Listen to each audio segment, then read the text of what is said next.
Groupe Pelou, l'immobilier bien plus encore présente. Le Grand Matin Week-end Sud Radio. Osez investir, Thomas Binet. Bonjour Thomas Binet. Bonjour Jean-Marie. On parle de quoi aujourd'hui ? Écoutez, on va commencer par le conseil de la semaine. Comment se déroule le parcours d'achat immobilier ? Et ensuite, on prolongera justement cette question et tous les sujets d'actualité avec Pascal Boulanger, qui est président de la Fédération des promoteurs immobiliers. On va parler justement du marché de l'immobilier neuf qui est en pleine tourmente. Exactement. Tout de suite, c'est parti. AFR Financement Parole de Lyon présente... Osez investir, le conseil de la semaine. Et vous le disiez Thomas, votre conseil de la semaine porte sur les différentes étapes dans un projet d'achat de maison ou d'appartement.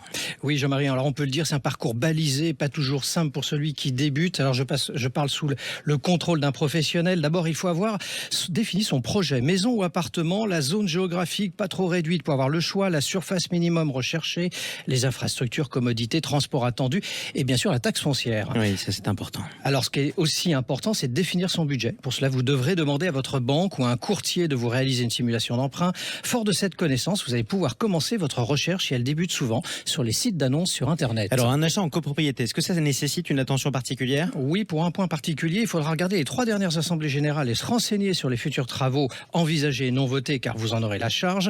Bien regarder également les diagnostics afin d'estimer la qualité du logement et les charges de la copropriété qui doivent être absolument précisées. Alors, comment ce parcours continue ? Alors, par les visites, n'hésitez pas à en faire même des contre-visites à plusieurs moments de la journée, si possible un jour de semaine et le week-end.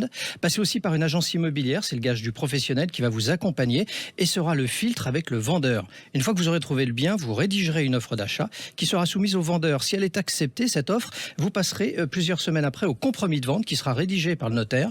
Vous aurez alors 10 jours après cette signature pour vous rétracter si vous le souhaitez. Bon, alors on va passer à l'étape du nerf de la guerre. Elle est très importante. Exactement. Parce qu'il faut évidemment s'occuper du financement, Thomas. Oui, absolument. Et dans ces moments où les taux s'affolent, il faut mettre en concurrence des banques clairement. Du coup, avoir recours à un courtier peut se révéler aussi très payant. Vous disposerez de 15 jours pour déposer votre dossier et de 60 jours pour trouver et finaliser le financement.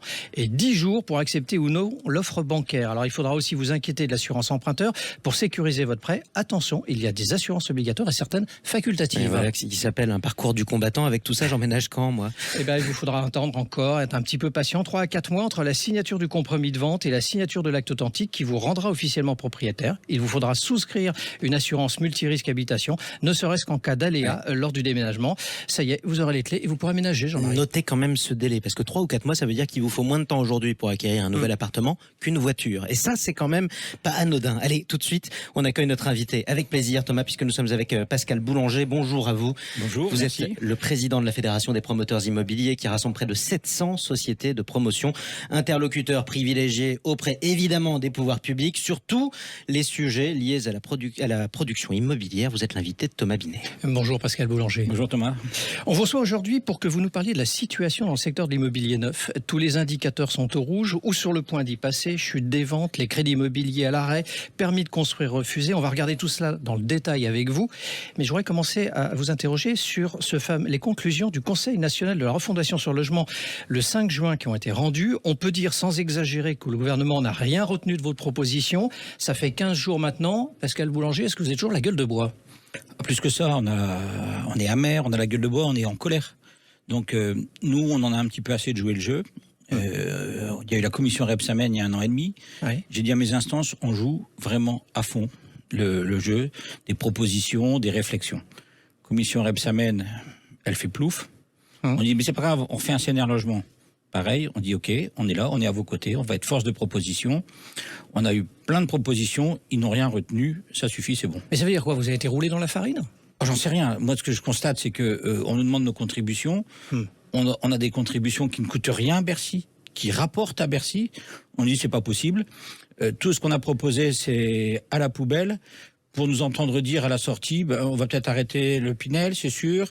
On va continuer le prêt à taux zéro, mais on va le déshabiller de l'intérieur. Mais Pascal Boulanger, le président de la République, s'est exprimé dans des colonnes d'un magazine connu, Challenge, et entre autres aussi JDD. Et il a dit quoi ? Il a dit que vous étiez dans un paradis fiscal, j'ai bien compris ou... Alors il a dit que les investisseurs immobiliers étaient dans un paradis fiscal. Oui. Et j'ai répondu par voie de presse, si Monsieur le Président, vous acceptez que les investisseurs immobiliers soient dans un paradis fiscal, c'est que vous admettez que tout le reste est dans un enfer fiscal. Donc, Vous êtes vent debout, l'ensemble des promoteurs. Oui, même pas l'ensemble des promoteurs. Alors l'ensemble des promoteurs, à l'unanimité, l'ensemble de tous ceux qui sont concernés par le logement et ou l'acte de construire. Je viens de finir mon congrès il y a maintenant 15 jours. Ouais. Je n'ai même pas fait de discours de clôture, je l'ai laissé faire par 7 fédérations amies.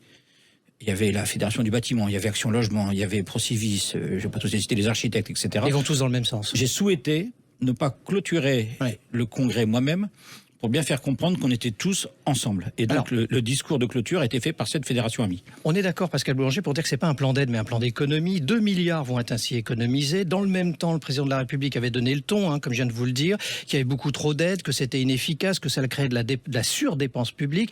Alors, pourquoi être étonné et déçu par les conclusions, sachant que le ton avait déjà été donné avant, en finale? Oui et non.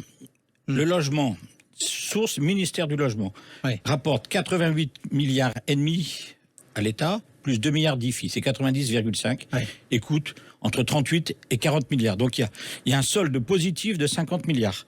Et nous, le cahier des charges qu'on a eu de nos gouvernants, c'était de dire on a pris conscience qu'il n'y avait pas assez de construction, on a pris conscience qu'il fallait faire quelque chose, venez nous aider.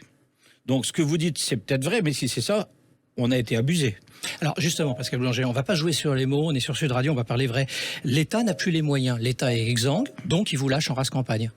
C'est ça la conclusion à laquelle vous êtes tous arrivés? Alors oui, moi j'ai vu, pareil, la veille de notre congrès, j'avais un rendez-vous avec M. Bruno Le Maire, qui nous a dit qu'effectivement l'État était exsangue, qu'il avait peur d'être des agences de notation, etc. Ce que je comprends très bien.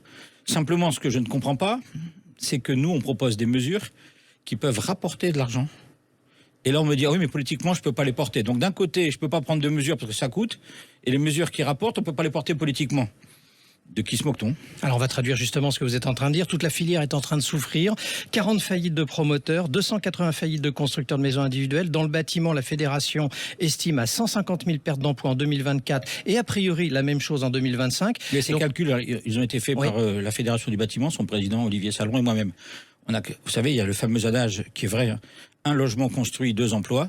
Donc on a pris ce qui ne se ferait pas en 2024 et ce qui ne se ferait pas en plus en 2025 et on arrive sur effectivement plus ou moins 300 000 logements. Ce qui veut dire que le pire est devant vous. Ah oui, et devant nous aussi, parce que quelque part, on accède à la propriété. Non, mais alors, d'abord, vous avez raison. Moi, je suis pas là pour défendre les intérêts des promoteurs uniquement. Je suis là, bien sûr, pour ça, mais je suis là aussi pour le parcours résidentiel des Français. Bien sûr. Oui. Et là, tout est en panne. Parce que le Français qui est dans un logement social, il peut pas acquérir autre chose, il peut pas faire le parcours résidentiel, donc tout est bloqué. J'ai même des administrateurs de biens qui m'appellent pour dire mais à la rentrée, on est coincé pour nos étudiants. Parce qu'habituellement, les étudiants libèrent les logements au 30 juin. Juillet-août, il y a souvent un petit peu de vacances locatives, et puis ils les reprennent en septembre. Là, ça libère même pas pour dire je retrouverai pas en septembre, donc je vais pas libérer. Les agences immobilières nous disent pareil. Tout est bloqué. Donc les agences immobilières n'ont pas de demande, mais n'ont pas d'offre non plus, parce que tout le monde se tient. Et c'est facile de débloquer. Il suffit de construire des logements neufs, et on sait très bien que ça débloque la chaîne. C'est là-dessus que je voudrais vous entendre pour terminer l'entretien de ce dimanche matin. Soyons concrets, vous ne pouvez rien attendre de l'État, il vient de vous le démontrer, par les conclusions, les mises en place, l'État exsangue, etc. Comment la profession peut trouver des solutions par elle-même, puisque ça va être là le sujet de demain? Alors, oui. En ce qui concerne les promoteurs, on n'a pas de marge de manœuvre sur les prix. Il faut bien comprendre que nous, c'est un prix de revient. Donc, les matériaux ayant augmenté, on n'a vraiment pas de marge de manœuvre. Alors, donc, c'est mal sur le prix? C'est pas sur le prix parce qu'en plus, moi, je dis nos marges. Les promoteurs ont des marges moyennes de 5%. Donc, et les banques ne nous donnent pas nos garanties financières d'achèvement qui rassurent les acquéreurs, qui protègent les acquéreurs, si on n'a pas au minimum cette marge-là. Donc nous, sur le prix, on n'a pas de marge de manœuvre. J'entends, les prix de neuf vont baisser, ridicule, impossible. Dans l'ancien, peut-être, parce que c'est un effet d'offre et de demande. Dans le neuf, ça ne bougera pas. On va arriver au terme de notre échange.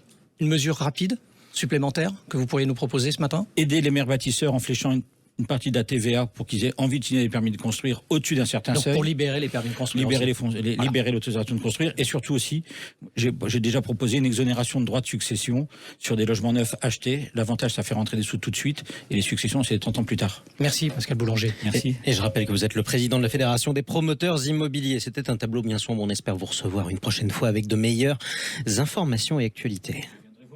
Avec plaisir. Merci à vous. Le Grand Matin Week-end Sud Radio. Osez investir, Thomas Binet. Avec Groupe Peloux, l'immobilier et bien plus encore.